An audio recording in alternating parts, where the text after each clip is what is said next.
Saudara-saudara, kalaupun seorang kedapatan melakukan suatu pelanggaran, maka kamu yang rohani harus memimpin orang itu ke jalan yang benar dalam roh lemah lembut, sambil menjaga dirimu sendiri, supaya kamu juga jangan kena pencobaan. Bertolong-tolonganlah menanggung beban. Demikianlah kamu memenuhi hukum Kristus. Sebab kalau seorang menyangka bahwa ia berarti, padahal ia sama sekali tidak berarti, ia menipu dirinya sendiri. Baiklah, tiap-tiap orang menguji pekerjaannya sendiri, maka ia boleh bermegah melihat keadaannya sendiri dan bukan melihat keadaan orang lain. Sebab tiap-tiap orang akan memikul tanggungannya sendiri. Dan baiklah dia yang menerima pengajaran dalam firman, membagi segala sesuatu yang ada padanya dengan orang yang memberikan pengajaran itu. Jangan sesat. Allah tidak membiarkan dirinya dipermainkan. Karena apa yang ditabur orang, itu juga yang akan dituainya. Sebab barang siapa menabur dalam dagingnya, ia akan menuai kebinasaan dari dagingnya. Tetapi barang siapa menabur dalam roh, ia akan menuai hidup yang kekal dari roh itu. Janganlah kita jemu-jemu berbuat baik, karena apabila sudah datang waktunya, kita akan menuai jika kita tidak menjadi lemah. Karena itu, selama masih ada kesempatan bagi kita, marilah kita berbuat baik kepada semua orang, tetapi terutama kepada kawan-kawan kita seiman. Lihatlah bagaimana besarnya huruf-huruf yang kutulis kepadamu dengan tanganku sendiri.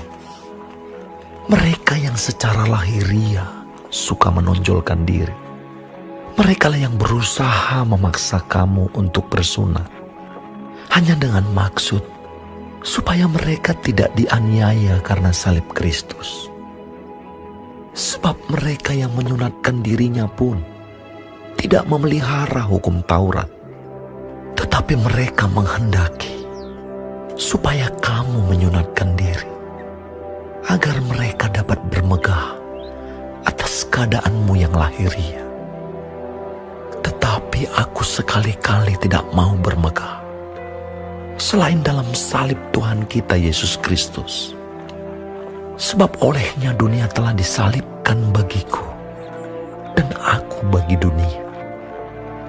Sebab bersunat atau tidak bersunat tidak ada artinya, tetapi menjadi ciptaan baru, itulah yang ada artinya.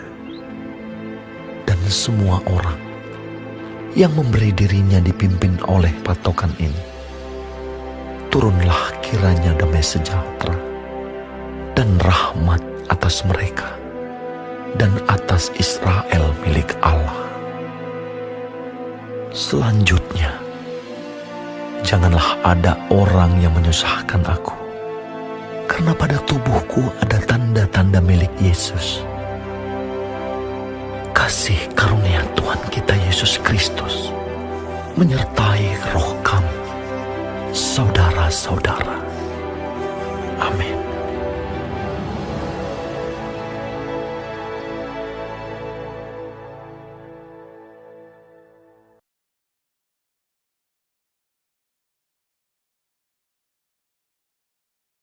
Shalom semua jemaat Tuhan.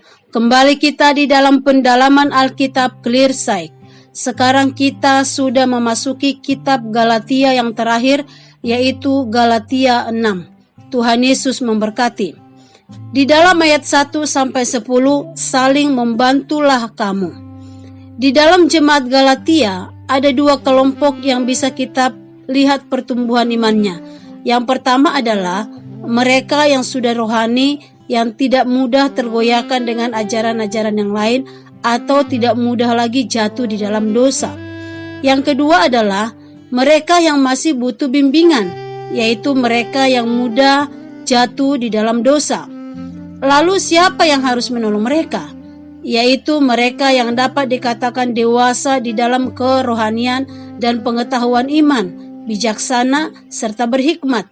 Merekalah yang bertanggung jawab untuk membimbing mereka. Walau demikian, orang yang sudah rohani itu bukan berarti kebal dengan dosa, karena tidak ada satupun di antara kita yang kebal dengan dosa.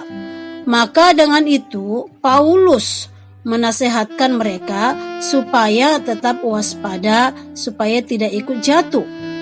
Nah, di sisi lain, orang yang sudah dewasa tidak boleh menghakimi karena kelemahan orang yang dilayaninya itu.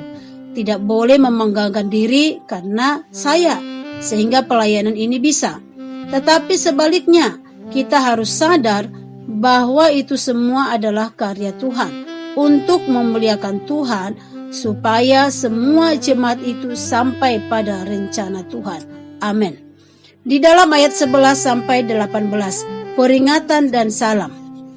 Di bagian akhir dari surat Paulus ini, Paulus menyimpulkan bahwa orang-orang yang memaksa jemaat Galatia untuk disunat adalah orang-orang yang memegahkan hal-hal lahiriah sebagai tanda kesalehan, yang pada hakikatnya mereka sebenarnya mengingkari iman Kristen yang sejati itu. Mereka adalah orang-orang yang munafik. Tanda-tanda lahiriah yang kita miliki seperti memakai atribut-atribut kekristenan bukan berarti kita sudah memiliki iman yang sejati. Belum tentu. Tetapi iman sejati itu adalah mengimani apa yang sudah kita dengar di balik dari tanda-tanda lahiriah tersebut.